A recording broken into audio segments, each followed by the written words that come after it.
Bom dia a todos. Que a paz de Deus esteja conosco neste momento. Sejam todos bem-vindos à casa.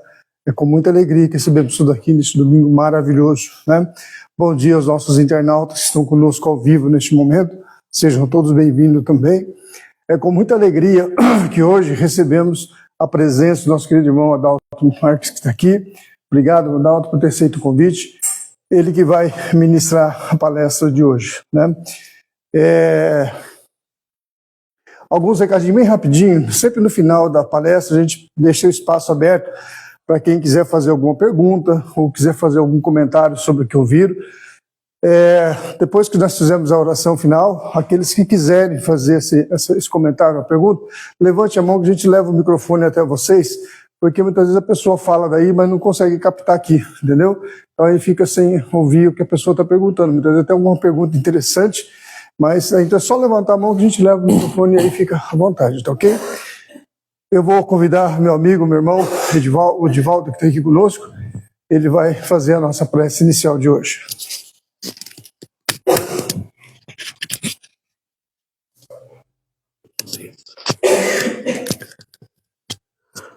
Bom dia a todos. Vamos neste momento que antecede a palestra elevar mais uma vez os nossos pensamentos ao alto, pensar em Jesus, nos nossos entes queridos, nos nossos lares, nos locais de trabalho onde ganhamos o pão sagrado de cada dia e agradecer, abençoar e iluminar todos esses lugares e ambientes. Ó Mestre Jesus, obrigado por este momento em que temos a oportunidade de exercitar a nossa parte espiritual. Já devemos todos os dias, todas as horas, cuidar da parte material, da nossa saúde, dos nossos entes queridos, mas neste momento vamos dar uma atenção especial para o nosso quê espiritual, para que possamos, com esse exercício, sairmos mais leves, mais preparados e podermos, neste momento, captar a palestra que já vamos assistir. Então, de coração aberto, com muita tranquilidade, convido a todos a realizar essa prece esplêndida, essa prece maravilhosa que o Mestre Jesus nos ensinou. Pai nosso que estais nos céus, santificado seja o vosso nome. Venha a nós o vosso reino, seja feita a vossa vontade, assim na terra como no céu. O pão nosso de cada dia nos dai hoje. Perdoai as nossas ofensas, assim como nós perdoamos a quem nos tem ofendido, e não nos deixeis cair em tentação, mas livrai-nos do mal. Em nome de Jesus, e que assim seja. Assim seja. Obrigado. Beleza, então, Adalto, fique à vontade. Muito obrigado. Bom dia a todos. É uma satisfação poder estar aqui com vocês hoje para estudarmos o Espiritismo. Que Jesus nos abençoe, nos ilumine, que possamos ter uma boa manhã de estudos. E eu agradeço o convite e a oportunidade de trabalho que nos oferecem. Oportunidade é aquilo que nós precisamos para alimentar a nossa fé, para continuarmos entendendo o que é que nós fazemos aqui neste mundo e nessa nossa vida. Algo que o Espiritismo nos ensina muito bem. O tema de hoje está tirado do Evangelho Espírita, do capítulo 19. É o poder da fé. E ele começa com um trecho do Evangelho de Mateus, em que ele explica a respeito da fé. Naquele episódio, naquela situação, Jesus, quando desceu de um monte onde ele estava orando lá com alguns dos seus apóstolos, ele se aproximou da multidão e uma pessoa veio correndo, veio rápido em direção dele, e era o pai de um menino que era considerado como lunático ou como endemoniado. E ele veio falar com Jesus da seguinte maneira: olha, tenha piedade do meu filho, tenha dó do meu filho, porque ele fica possesso, ele se joga no fogo, às vezes na água, ele se machuca.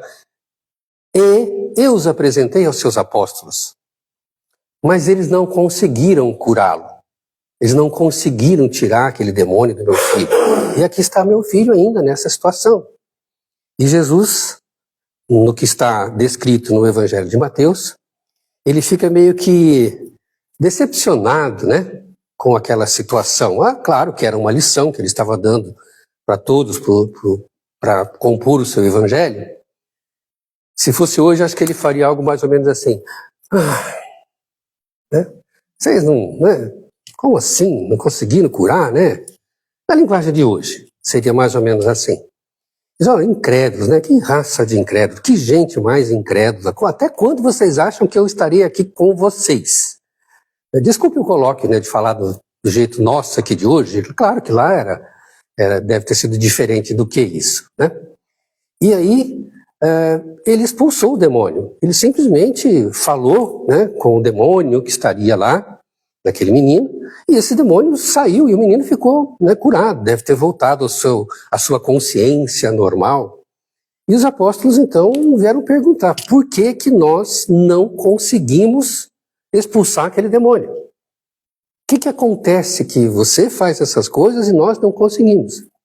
E ele responde que para alguns tipos de situações, para alguns tipos de demônios, para alguns tipos de... é preciso muito jejum, muita abstinência, muita fé. Principalmente muita fé. E ainda aí é a mensagem que para nós é muito interessante. Ele diz: se tivesseis a fé do tamanho de um grãozinho de mostarda, diríeis a esse monte, essa montanha, de onde ele tinha acabado de descer: sai daqui, vai para lá, muda de lugar, e a montanha se mudaria. Dá para a gente imaginar a situação de uma montanha mudando de um lugar para o outro com tudo aquilo que a gente conhece da natureza? Dá, mas é difícil, não é? Seria algo que seria contrário a todas as leis da natureza que nós conhecemos. E aí muitas interpretações, a gente entende que Jesus estava sempre dando uma lição. Dá para se entender que a montanha de que Jesus se referia poderia ser os problemas que nós enfrentamos, poderiam ser as doenças que nós também muitas vezes enfrentamos, né? Poderiam ser os conflitos, todos os problemas que às vezes tomam dimensões, e a história da humanidade mostra sobre isso. Se a gente tivesse realmente a fé, nós poderíamos sobrepujá-los, eliminá-los, tirá-los. E isso principalmente depois que ele atende um menino que estava lá, endemoniado, né? Conforme... Hoje, nós já pensamos bem além das ideias que a humanidade ou que os cristãos interpretavam até pouco tempo atrás. Hoje, quando se fala de uma pessoa endemoniada, nós, espíritas, já entendemos o que seja. Já sabemos do que é aquilo e até provavelmente entendemos também a origem do problema que aquela criança, aquele menino esteja enfrentando. Mas são duas interpretações que são válidas. A montanha pode se mudar de um lugar para outro? Pode. A gente vai ver sobre isso. Vamos tentar entender sobre isso. Mas indo buscar a interpretação sobre o que é fé, para a gente entender o poder dessa fé, a gente vai encontrar algumas racionalizações importantes. Né? Como, por exemplo, no Evangelho, a gente encontra a palavra fé tanto no Antigo Testamento como no Novo Testamento. O Haroldo Dutra, que é bem estudioso das línguas antigas, ele explica para a gente, em uma das suas palestras, que ele fala assim: no Antigo Testamento, fé era em hebraico e estava escrito emuna. No Novo Testamento, que foi escrito em grego, porque era a linguagem que eles usavam na época, ela é pistis. E tanto a palavra êmuna, do hebraico, como a palavra pistis, do grego, ela tem um radical, ela é um radical de uma palavra chamada confiança. Então, fé no Evangelho, fé, foi uma transdução, foi uma maneira de nós interpretarmos com as traduções novas, com as novas interpretações do surgimento da Bíblia, que é a nossa herança cultural cristã, né? Então, fé, para a gente assim, abreviando e desenvolver o nosso tema, fé é igual a confiança. E nem sempre nós estamos acostumados a fazer esse tipo de associação. Vamos pensar, vamos entender como funciona. Como é que nós aqui desenvolvemos confiança em alguém ou em alguma coisa? Como é que nós aqui somos capazes de ter aquela certeza, aquela convicção que não tira a gente da nossa consciência? Tem alguns critérios, tem algumas maneiras da gente ter confiança. Primeiro, a gente pode entender que confiança é algo que ela tem que ser desenvolvida, que ela tem que ser criada. Você não conhece uma pessoa hoje e já estabelece uma relação de confiança inteira sobre ela. Por quê? Porque você está conhecendo agora. Você não consegue entender o contexto do que ela é capaz, do que ela não é capaz, como ela pensa, se é muito diferente ou não de você, se ela tem bons propósitos ou não. Então, para se ter confiança, é preciso que a gente tenha uma convivência. Ou não? Não é? A gente precisa conviver um bom tempo, experienciar a vida com alguém para poder estabelecer essa confiança. Porque aí, ao longo de certo tempo, a gente sabe como essa pessoa pensa, do que ela é capaz. A gente já viu as decisões que ela tomou antes, em situações, que a gente constrói uma consciência a respeito dela. Né? E essa consciência faz com que a gente tenha fé ou não tenha fé. Vocês devem lembrar das circunstâncias na vida de cada um, em situações que se exigia confiança, né? E que a gente ficou relutante. Não acho que não dá. Né? Espera aquele seu amigo, que já mudou de trabalho 3 vezes e não consegue parar no seu trabalho, vir até você e pedir que você avalize a ele, né, no aluguel de uma casa. Veja como a gente se sente. Né? Olha só. Então, se a gente convive, se a gente conhece, se a gente entende, aí sim, não tem problema, né? Posso fazer. Né? Eu conheço alguns imobiliaristas na cidade que, para algumas pessoas, se ele chegar e falar assim, olha, eu preciso alugar casa para um amigo meu aí, e ele está sem aval, não, pode mandar, não tem problema não. É seu amigo? Então tá bom. Tá certo. Depois eu venho assinar os papéis. Não precisa não. Pode deixar. E é difícil, né? Quem conhece corretor de imóveis sabe como eles estão desconfiados, né? Mas quando ele conhece alguém, quando ele conhece, sabe da índole, não preciso me preocupar. Se o amigo dele não pagar, ele vai pagar para mim, já sei como é que é. Né? Por quê? Porque ele já conviveu. E não é só convivência. Não é só convivência. Imagine você.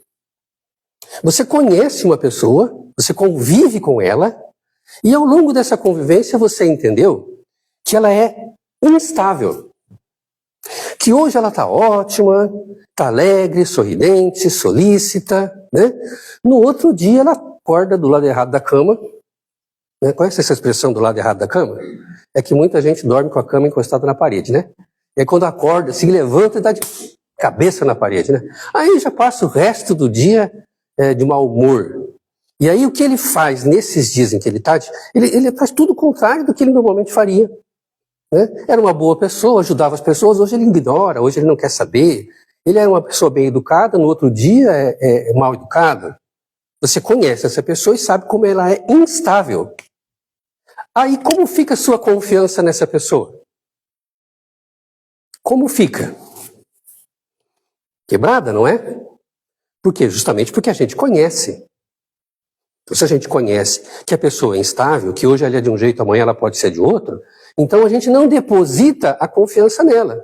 Por exemplo, a gente não vai viajar e deixa os nossos filhos pequenos para passar 3 dias com ela na casa dela. Porque 3 dias é muito tempo para essa pessoa virar, né, e se tornar uma pessoa hostil. Então, se não há essa constância, a gente não põe confiança. Lembrem, isso é a nossa natureza humana, é assim que a gente funciona. Você vai na casa de um amigo seu que tem um pitbull bravo, abre o portão e vai entrando, sem você ter feito amizade com aquele cachorrinho? Cachorrão, né? Não. Então, para a gente confiar, além da gente ter que conviver, a gente tem que perceber a constância, a permanência do caráter e da maneira de ser dessa pessoa. E assim também tem que ser a nossa fé. Além disso, ainda tem mais um aspecto. Você tem que conviver. Mais do que conviver, você tem que alimentar essa amizade, você tem que alimentar esse conhecimento. Você tem que prolongar essa sua consciência daquele a quem a gente vai dar confiança. Porque veja bem, você tem um amigo de infância, 15 anos, até os seus 15 anos de idade, que era uma pessoa maravilhosa, um caráter ilibado, tudo tranquilo, era seu amigo e você confiava. Confiava mesmo. Né? Você podia até fazer uma viagem de 400 quilômetros na garupa da motocicleta dele. Aí você fica 30 anos sem vê-lo. 30 anos. E vai reencontrá-lo depois, lá em outra circunstância. Será que a amizade, a confiança que a gente tinha lá atrás, vai ser a mesma? Não é verdade? Provavelmente a gente vai ter uma alegria de rever a pessoa, a gente vai ficar empolgado com aquele reencontro, mas em 30 anos é quase como se a gente dissesse assim, eu não conheço mais essa pessoa. Né? Eu não sei aonde ela esteve, o que ela fez, com quem ela conviveu. Né? A gente vai ter que desenvolver novamente essa confiança. E olha só, quando a gente transporta essa interpretação para a fé. Porque fé, a gente já entendeu que é igual a confiança. Não é acreditar sem questionar, como muitas vezes nas religiões, nos propõem. Tem que ter fé. E aquela fé cega, assim, não importa. Você tem que acreditar e pronto. Fé dogmática. Né? Em que não interessa o que você está questionando, pensando. Você tem que acreditar e pronto. E com as milhares de opções de fé que a gente tem, a gente não para raciocinar. Muitas vezes, as nossas necessidades, as nossas angústias, carecem de uma fé para nos sustentar. E aí a gente tem que pensar o seguinte, né? A fé, a gente tem que ter uma relação. A gente tem que conviver. Com Deus, mais do que uma relação, a gente tem que estabelecer uma espécie de comunhão. É estar ligado com Ele, é confiar nele de uma maneira racional, de uma maneira coerente, que possa nos dar mais do que essas características que eu citei agora há pouco, das nossas relações interpessoais. Ou não. Ou a gente continua achando e tendo fé num Deus que é uma espécie de mágico. Sabe, mágica, daquelas que a gente vê na televisão? Que estala um dedo assim e as coisas mudam, de acordo com o que a gente queira. Né? Ora, que muda as coisas a nosso favor. Ora, né? Isso nos remete ao segundo ponto, né? Estabilidade. Tem estabilidade quando alguém estala o dedo e muda as coisas e passa para ser outra coisa de uma hora para outra? Aí a gente pode argumentar, mas Deus, né? Deus pode qualquer coisa. Se Ele quiser, Ele pode mudar isso, Ele pode ressuscitar alguém, Ele pode fazer uma série de coisas. Né? Mas isso daria a Ele estabilidade? Nós aqui no Espiritismo, nós aprendemos a entender Deus de outra maneira. Deus não é uma pessoa como nós. Não está sujeito às nossas falhas. Não está sujeito às nossas mudanças. Aliás, imutável é uma das características de Deus, que nós entendemos, característica da divindade. Ele é imutável. Por que Ele tem que ser imutável? Porque se Ele criou alguma coisa, depois Ele tem que ir lá e mudar aquilo, é porque Ele criou errado. Ele criou imperfeito. Porque Deus é perfeito, Ele não vai criar uma coisa para mudar depois. Isso somos nós, que estamos no processo de desenvolvimento. Não é assim? Então a gente precisa repensar sobre como nós entendemos a Deus e estabelecer uma comunhão com Ele para poder entendê-lo melhor e aí estabelecer essa confiança. Se Deus é imutável, a segunda questão está resolvida. Ele é assim, ele não vai mudar. Nem que eu quiser, nem que eu quiser. Olha que interessante, não é? E a convivência, alimentar a fé, é mais ou menos isso que a gente está fazendo aqui. Para a gente não passar 30 anos longe de Deus e de repente voltar. Né? Oh, eu estou aqui, como vai você? Tudo bem? Não. A gente alimenta a nossa fé, lendo o Evangelho, praticando a caridade, porque precisa de atitude. Essa confiança, essa fé que a gente desenvolve, precisa de confiança. Essa é a estrutura que nós desenvolvemos no nosso pensamento espírita. Né? Não é só acreditar porque é assim e pronto. Não. A gente estuda, a gente conhece, a gente faz aquele grande intercâmbio, a nossa consciência se abre, nós entendemos como Deus funciona, vamos pensar assim, né? Aí a gente desenvolve uma confiança tamanha nele que modifica a nossa vida.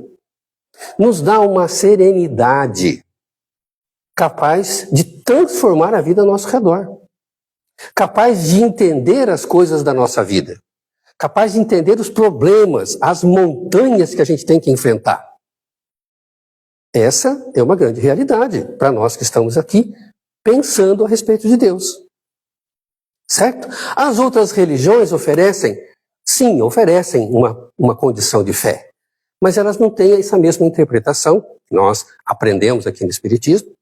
E elas ajudam a sua comunidade em alguns outros pontos do Evangelho como um exercício até que se possa amadurecer como espírito, né, e entender essa relação. Porque, por exemplo, quando a gente vai fazer, vou falar assim, de algumas religiões que a gente já deve conhecer, todas, né? Catolicismo, por exemplo, onde é um ato comum se fazer promessa para conseguir algum benefício, alguma graça de Deus. Não é?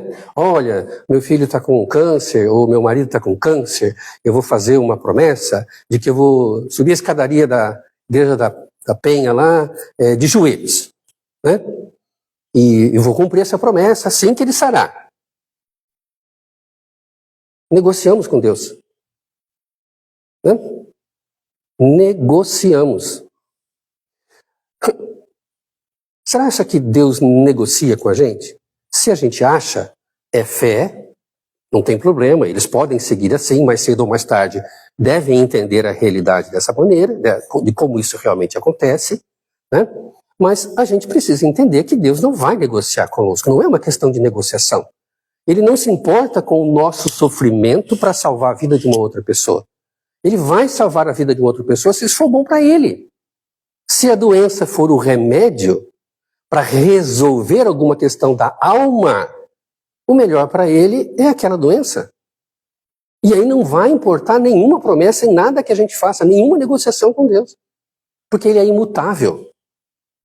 Não é? Ele é constante. Se a gente não o compreender, aí a gente vai lá e vai pedir. A gente pede as coisas a Deus para atender os nossos desejos. Eu quero isso, então eu vou rezar para que Deus me conceda. Vou rezar para um santo, né?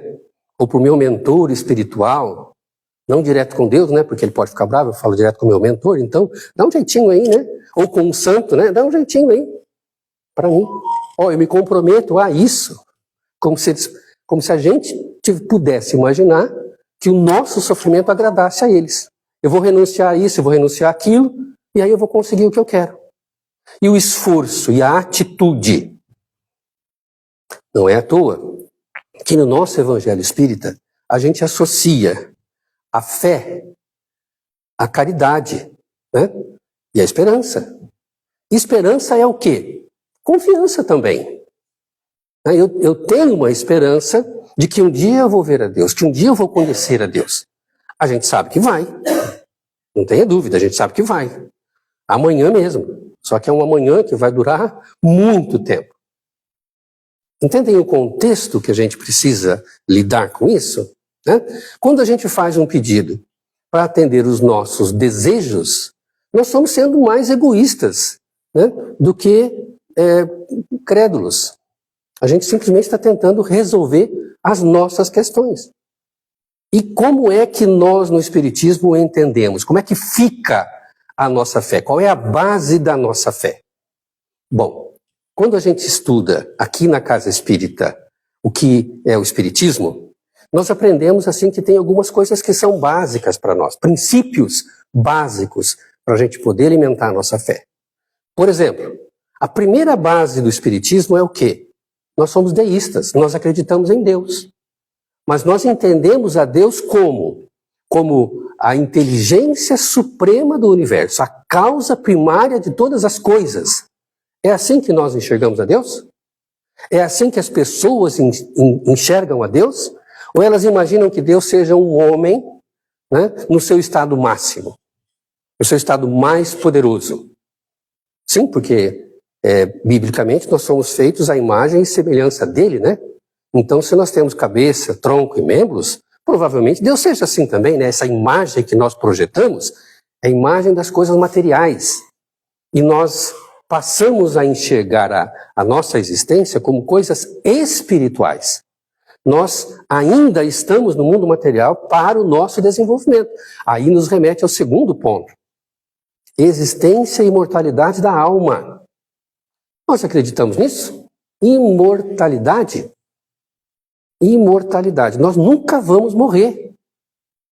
Será que nós entendemos isso mesmo? Sim, porque a palavra morte nos remete a final, a término, encerramento. E nós entendemos diferente, é uma passagem. A gente sai do mundo material e continua existindo no mundo material. Né? E nós somos indivíduos. Acreditar na existência da alma é acreditar na sua individualidade.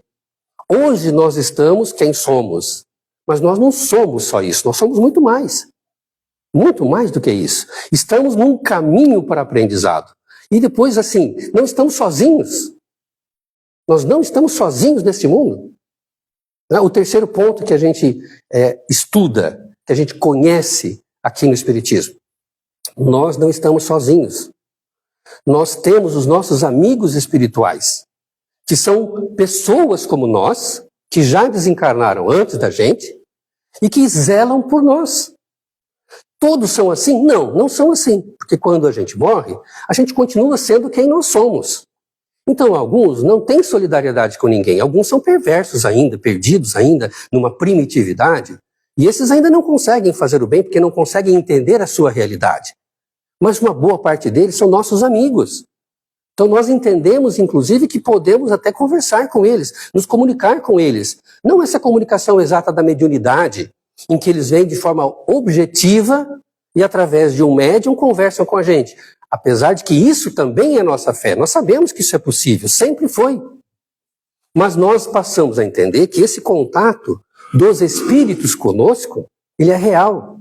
Nosso mentor espiritual pode chegar até nós no momento de dificuldade e nos dar uma ajuda, uma inspiração para nos motivar a resolver o nosso problema. E ele fará isso conforme o nosso mérito, conforme a nossa disposição de mudar, de acertar e melhorar a vida. Então nós espíritas entendemos e acreditamos nisso. Não estamos sozinhos. O que mais? Além disso, nós também entendemos que essa vida não é única. Que nós teremos tantas oportunidades quantas nós precisarmos para podermos chegar até Deus. Porque o que nós precisamos é evoluir, é crescer. Crescer como? Crescer que jeito? Crescer aonde? Na mensagem do Cristo. Qual é a mensagem do Cristo? É amor, é amar. Amar a Deus sobre todas as coisas e ao próximo como a si mesmo. Uma sábia lição. É isso que vai nos levar até Deus. E não é muito difícil da gente entender isso. Deus sendo o amor supremo, para a gente chegar até Ele, chegar próximos a Ele, o que é que a gente tem que ter? Nós temos que ter o semelhante ou nós temos que ter o oposto? Nós temos que ter o semelhante. nos aproximar dele. Então a gente tem que aprender a amar. E qual é o contrário? O contrário é o nosso primitivismo. Nós saímos nós viemos de uma simplicidade, uma ignorância, e precisamos nos desenvolver para chegar até ele. Esse é o caminho, esse é o processo. E devido à grandiosidade da criação, nós não vamos aprender essa lição de uma hora para outra. Quero dizer, a gente não vai aprender de um dia para o outro. A gente vai demorar gerações para poder aprender. E não é gerações desta vida kármica. Né? Eu, meu filho, meu neto, meu bisneto, não. São gerações de renascimentos, de reencarnações, aonde a gente continua da onde nós paramos, aonde a gente herda de nós mesmos as características de quem nós somos no passado. Por quê? Porque somos nós, é um outro corpo, é um outro contexto, uma outra época, uma outra sociedade, uma outra família, mas somos nós. E nascemos até com a propensão a reincidir nos erros do passado, o que nos dá uma oportunidade de corrigi-los, aprender a fazer certo agora. Nós acreditamos nisso? Sim, se somos espíritas, nós entendemos esse processo. E o que isso nos oferece? Um consolo enorme. Ufa, não estou perdido. O que me espera depois dessa vida não é o fogo do inferno. Não é aquele queimar para sempre, sofrer para sempre. Né? Não é também nem dar uma tostadinha só e depois ir em frente. Não, né? A ideia cristã original é queimar para sempre. Né? Esses dias eu vi um memezinho de inteligência artificial que dizia assim: como é que eu vou acreditar no Deus e perdoar o meu inimigo se ele manda para o inferno aqueles que erram com ele? Né? Como é que eu vou perdoar aqui se ele também não perdoa e manda para o inferno? Porque está errado o pensamento, está errado a base. Pessoas se ligam em pensamentos, elas seguem a palavra daqueles que tomam o poder da palavra, que tomam o poder do convencimento, nas religiões que surgem com interesses próprios, algumas até muito bem intencionadas. E elas acabam acreditando em algo que, se for parar para pensar, não vai admitir. E nós, quando aprendemos o Espiritismo, nós mudamos esse tipo de consciência. Não somos mais assim. Não, ninguém está perdido. Esse não é um Deus caprichoso, ele não é humano. Né? Porque se ele for assim, eu sou melhor que ele. Olha que exagero. Não, é verdade. Porque se eu não sou capaz de querer isso para o meu filho, Deus, que é o soberano, vai querer isso para os filhos dele também? Olha a interpretação do Cristo. Né? Ele sofreu, foi crucificado, morto, para pagar os nossos pecados. É isso? Sofreu por toda a humanidade? É assim? Não, gente. Ele sofreu o que ele tinha que sofrer para demonstrar a humildade, para dar o exemplo.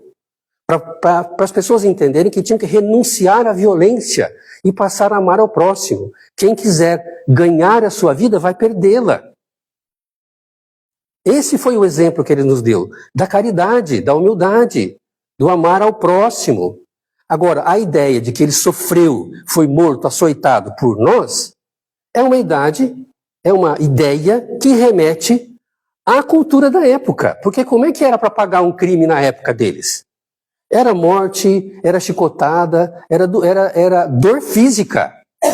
Por que era dor física? Porque naquela ocasião, poucos faziam ideia do contexto espiritual da vida. Então tinha que sofrer na carne, porque morrer era bom demais para ele. Então tem que sofrer na carne antes de ir embora, antes de acabar. Então, a gente interpreta errado. Cordeiro de Deus. O que é que os judeus ofereciam no templo como recompensa, como agradecimento pelo bom ano que tiveram ou pelas dádivas que eles tinham? Eles ofereciam animais para serem imolados, para serem mortos, porque era o sacrifício a Deus. Né? Gosto tanto de Deus que vou renunciar a alguma coisa importante para mim, para ele ficar contente. O que ele quer de nós? Nos remete ao quinto princípio da doutrina espírita, da evolução. Ele quer que a gente cresça, ele quer que a gente se transforme. Ele quer que a gente deixe de ser aquele primitivo que morava nas cavernas, que muitas vezes ainda está em nós, para que a gente possa se aproximar dele. É isso que ele espera de nós. Ele não quer que a gente saia matando as coisas para alegrar ele, né? A gente está, às vezes, né, eu imagino assim, os judeus ou as pessoas hoje em dia, lá fazer um sacrifício, pegar alguma coisa e ir lá para matar, e ele fala, não, pelo amor, não faça isso. Ih, já foi. Já matou. E agora? Né? Agora não tem importância, tem que cuidar, tem que seguir em frente. Né? O que ele quer é que a gente cresça. Na abertura do livro Céu e Inferno, a citação que tem logo no início, o Pai não quer o sofrimento do ímpio, do pecador, mas sim a sua transformação. Está lá na Bíblia. Mas as pessoas preferem interpretar de forma diferente. Aqui, na Casa Espírita, nós aprendemos que nós estamos aqui para evoluir. Nós estamos aqui para crescer. Passamos por diversas fases. Nós nascemos novamente, enfrentamos novas situações para a gente poder se transformar. A partir do momento que eu entendo isso, a gente pode ganhar uma sobriedade, uma serenidade, que nos coloca muito mais focados no aprendizado. Não, então eu tenho que aprender. O tempo que vai demorar para eu chegar lá vai depender de mim. Aí eu começo a confiar. Não, é isso mesmo. É verdade. Eu já passei por tanta coisa e já vi que é assim mesmo. A lei é de ação e reação. Tudo que a gente faz volta para a gente. É assim. E não é só nessa vida não, porque a gente escapa muitas vezes dessa vida. Mas na próxima, não tem como. Porque a gente aprendeu na ciência espírita como isso acontece. Tudo fica gravado em nós. Nossos pensamentos, eles irradiam. É um tipo de energia que irradia do nosso ser, da nossa alma. Impregna o nosso perispírito, fica guardado em nós. E não sai, porque é nosso. Ela é que define, por exemplo, a nossa aura, que é a irradiação, né, do nosso pensamento, do nosso ser. E aí quando a gente reencarna, a gente leva o nosso perispírito, é ele que continua. O corpo de uma vida acaba. Quando a gente reencarna, a gente vai com o perispírito que a gente tinha. Então as energias que a gente tinha na vida anterior continuam conosco. A gente será educado, conviver numa nova civilização, numa nova sociedade, né? Usar telefone celular e não mais tamborzinho para mandar mensagem, né? A gente vai andar de carro, não no lombo de burro, né? A gente vai viajar de avião, mas as nossas tendências continuam ali. E mais do que isso, essas nossas tendências, como são energias, elas exercem uma espécie de magnetismo, né, da lei de atração, que faz com que aconteça conosco situações semelhantes àquelas das nossas energias. É assim que a coisa acontece. Então o que eu fiz, não adianta eu fugir daquilo, porque está em mim, eu decidi. Foi o meu pensamento e está preso aqui em mim. Tá? É assim, incrustado em mim. O pensamento predominante é o que define a nossa energia, a nossa aura, e que atrai para nós a consequência daquilo que fizemos. E a lei é perfeita. Por quê? Porque ela atrai tudo. Se a gente faz o bem, se a gente se alegra em ajudar as pessoas, se a gente se preocupa em crescer, né, junto com as outras pessoas, alimenta a nossa fé em Deus, a gente faz caridade. E aquilo que a gente faz de caridade, aquilo que a gente ajuda as pessoas, é uma energia que está em nós. E vai atrair para a gente o quê? Vai atrair para nós exatamente o semelhante, que é o bem. As pessoas acabam nos ajudando, as oportunidades boas acontecem em nossa vida. E dessa maneira, nós cada vez estamos melhorando. Por quê? Porque não temos mais energias ruins em nós. E o contrário também é verdade. É a mesma lei. Se eu sou perverso, se eu cometo perversidades, se eu tomo decisões ruins, essas energias também estão em mim. E vão atrair o quê? As mesmas coisas. Vão atrair situações, oportunidades, pessoas que acabarão, pela sua tendência, não pelas tendências que elas já trazem, né? Vão atrair, por exemplo, um ladrão, porque ele já está propenso, ele está naquela faixa ainda de perversidade, e ele vai acabar atuando sobre nós. E atuando sobre nós, nos roubando, vai nos ensinar porque é aquilo que a gente precisa. Temos essa condição ainda, né? Nós ainda temos isso em nós. E ele vem causar o mal a nós, que vai punir o mal que nós fizemos. Não precisa nem ser Deus que olhe para nós assim, hoje você vai sofrer. Não, não precisa. Por quê? Porque eu mesmo vou atrair para mim as consequências dos meus atos. Evolução acontece assim. Quando a gente sofre, a gente se transforma, a gente se modifica. Quando a gente sofre, a gente aprende que aquilo é ruim e passa a desenvolver a consciência que também não deve fazer aquilo para o outro. Porque sabe o quanto dói. E às vezes é muito lento. E às vezes pode ser rápido, pode ser conforme a nossa consciência. É assim que a gente melhora. Para a gente poder experimentar melhor esta maneira de viver, a gente precisa ter fé. A gente precisa entender o que acontece. A gente tem que saber. Por isso, no Evangelho segundo o Espiritismo, ele abre lá com a inscrição: fé verdadeira, somente aquela que é capaz de enfrentar a razão, cara a cara, em qualquer época da humanidade. Vocês acham que lá no tempo do Cristo não era essa mesma lei que atuava naquelas pessoas? Sim. Não tinha pessoas caridosas na época do Cristo? Muitas.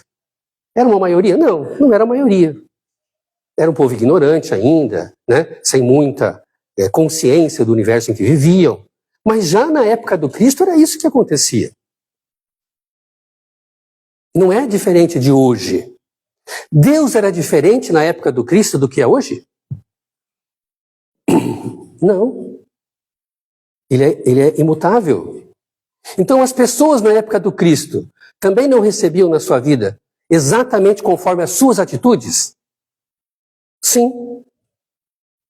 Quando a gente lê os livros do Emmanuel, as histórias, né, 2000 anos atrás, outros livros da Zíbia Gasparetto, por exemplo, nós não vemos como que, nós entendemos como que a vida acontece em situações diferentes, aliás, em épocas diferentes, situações semelhantes. Né? Sei lá, há 1000 anos atrás, eu podia estar matando alguém com uma espada. Hoje em dia, como ninguém usa mais espada, a gente mata que jeito? A gente não, né? Desculpa a expressão, né? As pessoas matam que jeito? Matam com tiro. Às vezes dá uma facada também, né? Porque mesma situação, semelhante do que fez lá. É assim que a gente desenvolve a nossa fé. É assim que nós, espíritas, podemos entender a fé. E mais, a gente também aprende que uma hora nós vamos evoluir o bastante para a gente ter resolvido essas nossas questões primitivas. Tendo resolvido essas questões primitivas, não tendo mais esse instinto animal, nós não precisamos mais sofrer.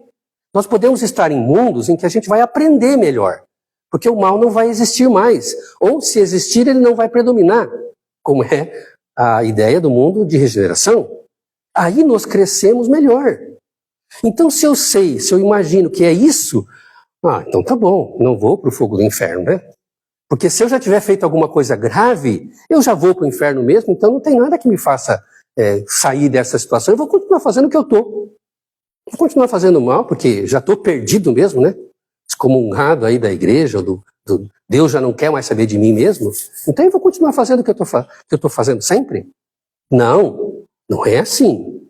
Deus nos ama, somos todos filhos dele, e não importa a condição que a gente esteja, a gente vai chegar até ele.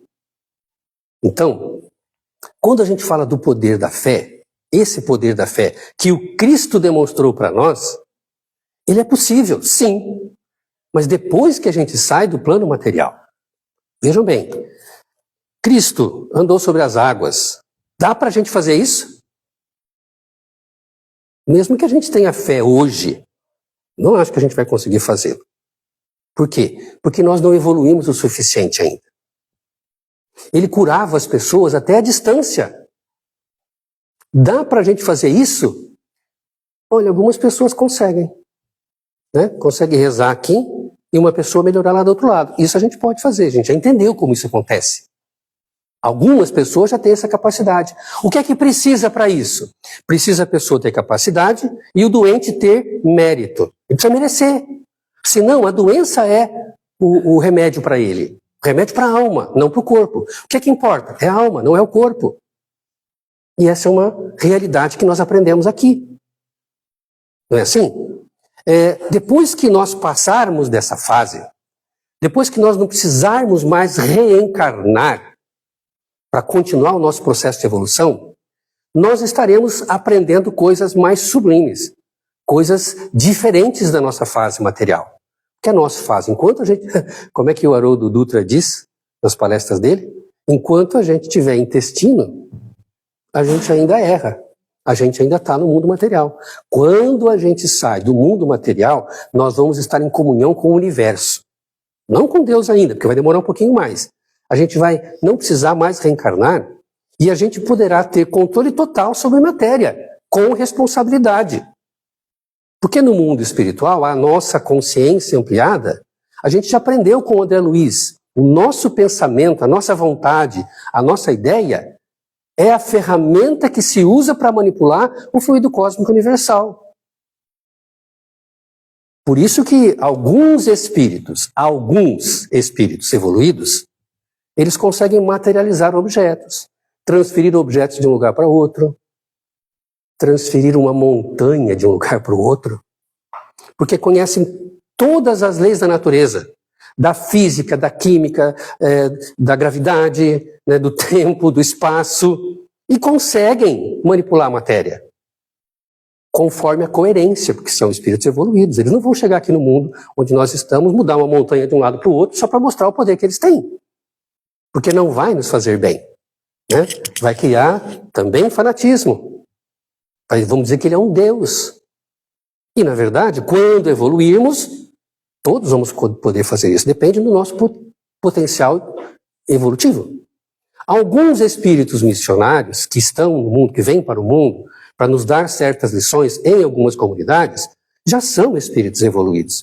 Vamos imaginar assim, quando Sócrates nasceu lá 300 e poucos anos antes de Cristo, já não era um espírito mais evoluído do que aquela humanidade? Ele não veio trazer uma mensagem? Ele já estava evoluído. E o poder dele era da interpretação da palavra, do ensinamento. E outros tantos. O que a gente entende é assim, nós somos capazes, mas temos nossas limitações. Nós não somos capazes porque muito poder na mão de pessoas ignorantes dá problema. Então, nós chegaremos lá.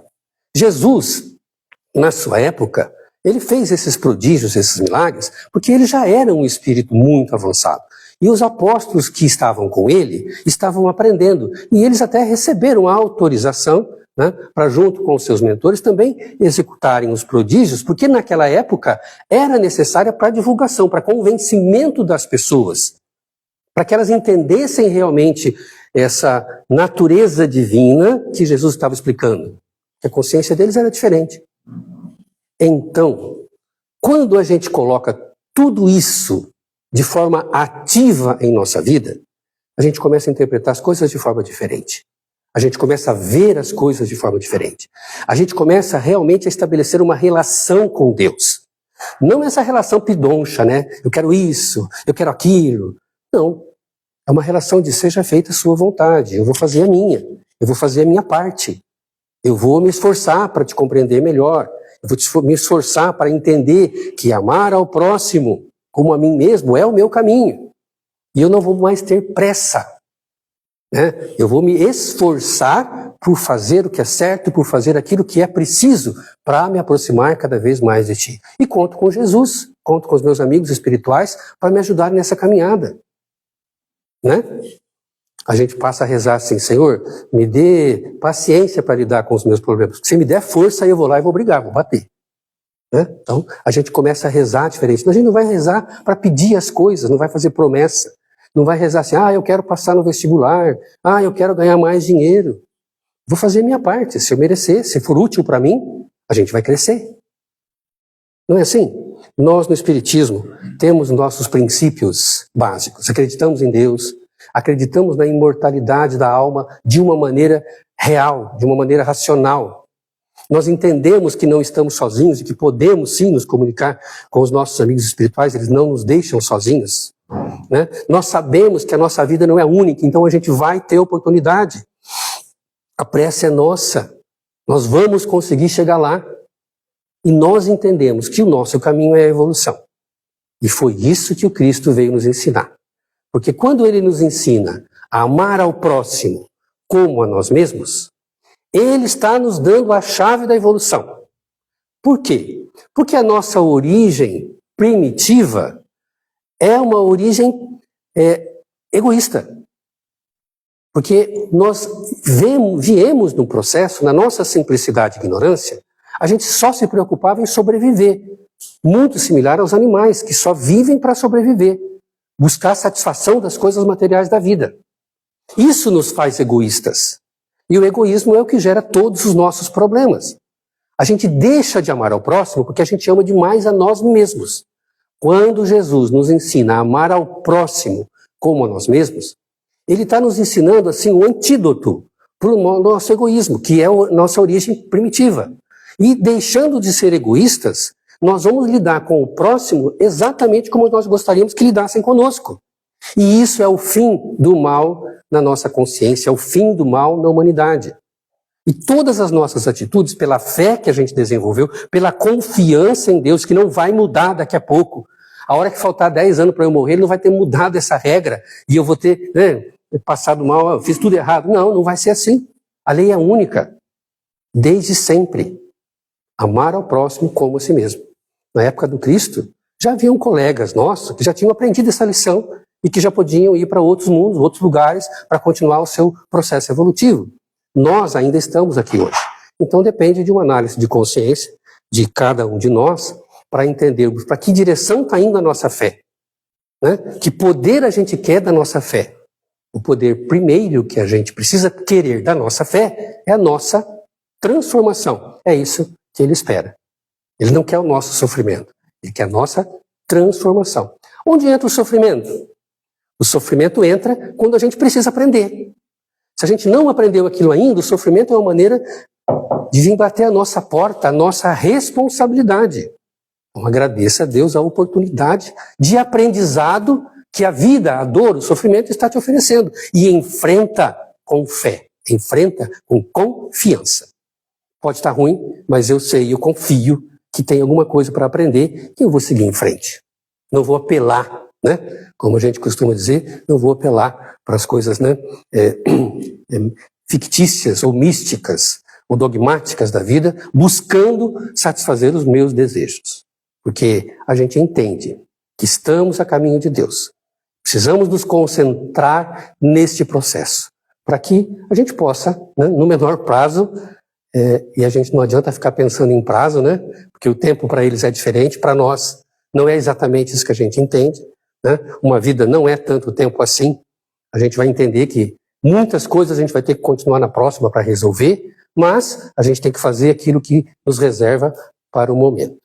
Que Jesus nos abençoe, nos ilumine, nos dê compreensão para que a gente continue estudando o cristianismo através do espiritismo, para que a gente continue enriquecendo a nossa fé na convivência com Deus, na convivência íntima com Deus, e que a gente persista, para que a gente possa colher os bons frutos que a espiritualidade nos reserva. Muito obrigado. Faço sim.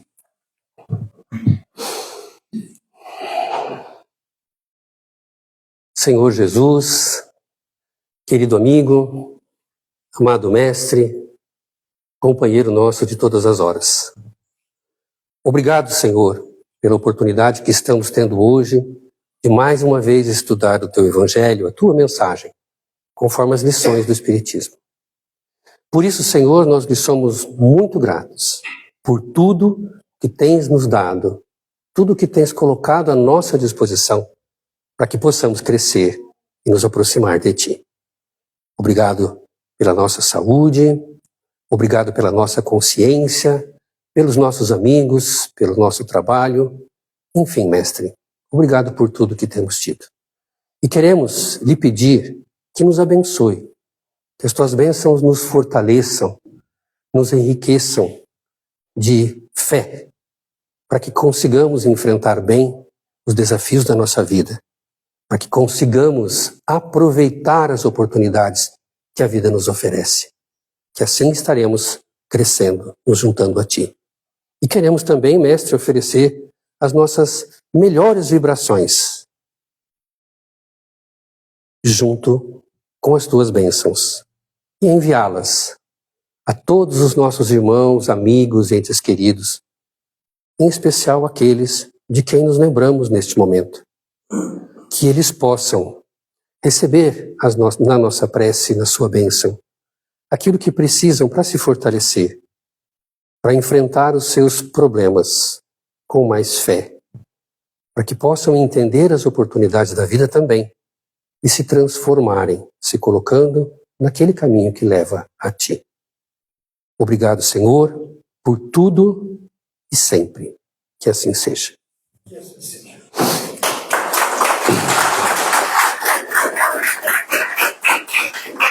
Obrigado. Alguém quer fazer algum comentário, alguma pergunta? Eu queria. Fique à vontade. Eu fico aqui? Fico aqui? Tá bom.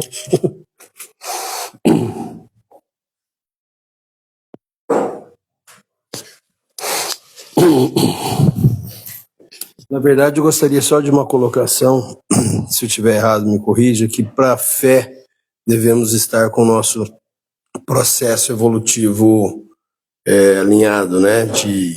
Porque existe a fé cega, né? Existe a fé cômoda, né? Estava falando para minha esposa quando eu estava chegando aqui, é fácil a gente ter fé em Deus quando a gente adquiriu uma casa e conseguimos êxito. Mas é difícil a gente ter fé em Deus quando perdemos o nosso trabalho e acreditamos que aquilo é o melhor para nós, né? Então, resumindo, para termos fé, precisamos ter a nossa evolução espiritual, correto?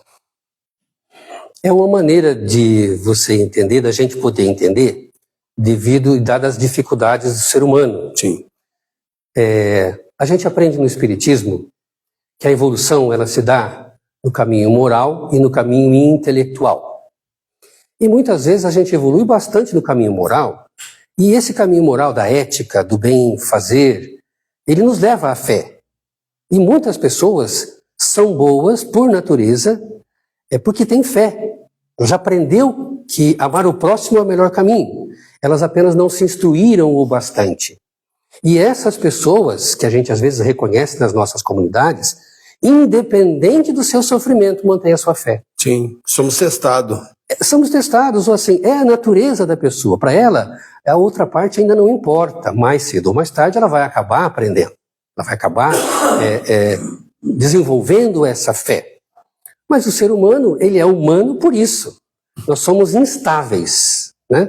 Deus não é estável, nós somos instáveis.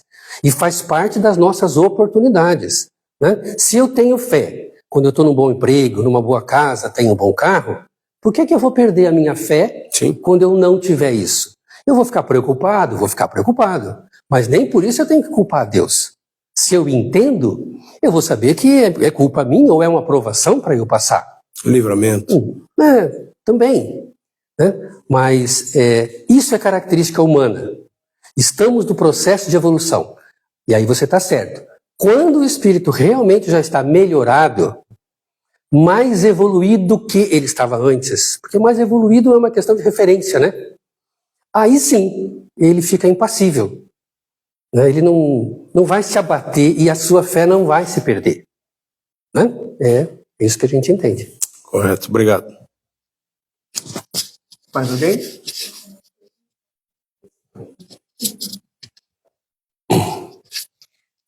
Quando você falou de fé, eu me lembrei assim, quando eu estava no catolicismo, na carta de Paulo aos Romanos, falava assim, tem uma explicação imensa ali sobre fé, né?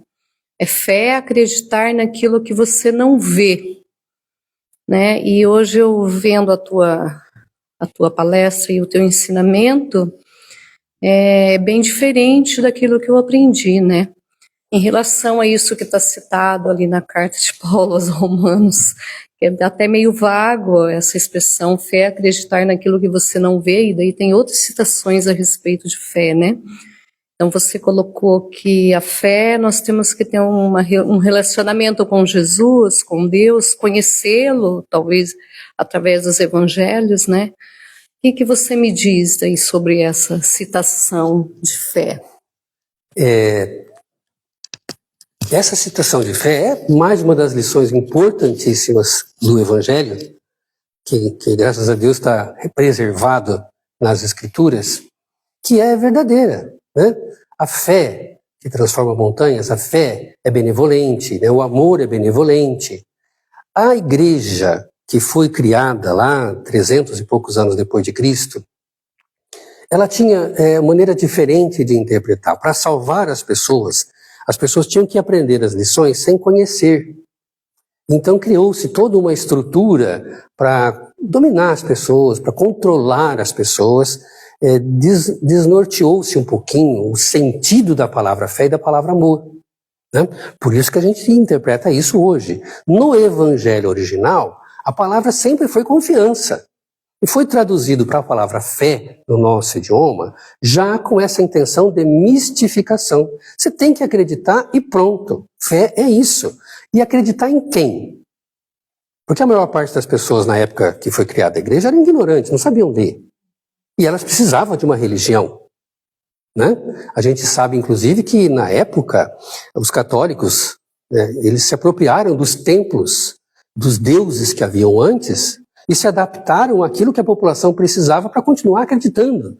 Da onde veio um Deus todo soberano, mas haviam santos também, como haviam muitos deuses na época. Então houve um sincretismo. Por quê? Porque eles precisavam dominar. E manter aquelas pessoas na ignorância era mais fácil para eles, né? Isso teve um benefício para a humanidade? Até que teve, certo? Porque muitas pessoas acabaram pela disciplina, isso ainda acontece até hoje, se mantendo rigidamente na disciplina imposta pela igreja. Independente das intenções da igreja, uma modificação estava sendo mantida neles, né? Então deixavam as atrocidades, deixavam o crime, né? Deixaram as coisas perniciosas pelo medo que a igreja impunha. Mais para frente, numa outra reencarnação que eles não tinham ideia de que ia acontecer, aquele aprendizado ia servir aí para conscientizar-se, né? A Igreja Católica e as outras igrejas trabalham com muitos dogmas, que é aquela fé que você não pode questionar, né? E trabalham com muitas mistificações também. Mistificação é aquilo que a gente sabe que não é possível acontecer, né? Que a gente aceita uma mentira como se fosse uma verdade. Isso é a mistificação. Então a gente precisa mudar de fase, né? Muitas religiões ainda hoje têm uma fé diferente. Eu falei da Igreja Católica, mas os evangélicos, por exemplo, na liturgia deles, no ponto de vista deles, ganhar o céu não é uma questão de mérito. Não importa o que eu faça, importa é a minha fé e a graça de Deus, né? Deus é que vai decidir se eu vou ou não. Ele vai me dar uma graça e eu vou para o céu ou não, segundo ele. Os protestantes são ainda mais rígidos. Eles dizem que Deus, quando nos criou, ele já escolheu quem vai para o céu e quem não vai. É a fé deles. Ainda que quando a gente conversa com algumas pessoas, elas sejam protestantes, mas não entendem essa base da fé. Mas o que fazem é isso, não se preocupa não. Ninguém está perdido, eu já estou na igreja, eu acredito em Deus, e eu vou para o céu, porque Deus já me escolheu. Desde que ele nos criou a todos, no momento da criação, ele já escolheu, esses aqui vão ser bons, esses aqui não vão não. Deixa lá para ocupar um espaço, né? Mas esses aqui não vão não. Desculpe a ironia, né? Mas hoje nós aprendemos algo diferente. Certo? Nós temos uma lição aqui no Espiritismo. As muitas religiões existem porque diferentes são os estados de evolução das pessoas e, portanto, diferentes são as capacidades de compreensão das pessoas. Isso quer dizer que existe o Espiritismo para aqueles que já são capazes de compreender as nossas lições, né? E existem as outras religiões, muitas outras, judaica, o Islã, budismo, para aquelas pessoas cujo momento da evolução está mais apropriado para aquilo. Outra coisa que o Haroldo também nas palestras dele fala assim, vocês acham que Jesus é cristão? O governador espiritual do nosso orbe, com todas as religiões que tem por aí, ele é cristão? É acreditar que só a nossa religião é certa. Então, só a nossa religião é certa? Na medida em que a gente entende a reencarnação, a gente esquece esse negócio de religião. né? Porque eu posso ter nascido muçulmano e ter sido um bom muçulmano. Nada indica isso, tá? Porque ainda estou aqui, né? Eu posso ter sido um judeu, um bom judeu. Também nada indica isso. E eu posso ter sido budista, posso ter sido ateu, entende? Então não é a religião que vai me transformar, é a minha fé. A minha fé na espiritualidade, a minha compreensão da minha espiritualidade. Entendeu? Beleza, então, pessoal. Obrigado. Só alguns recadinhos bem rápido.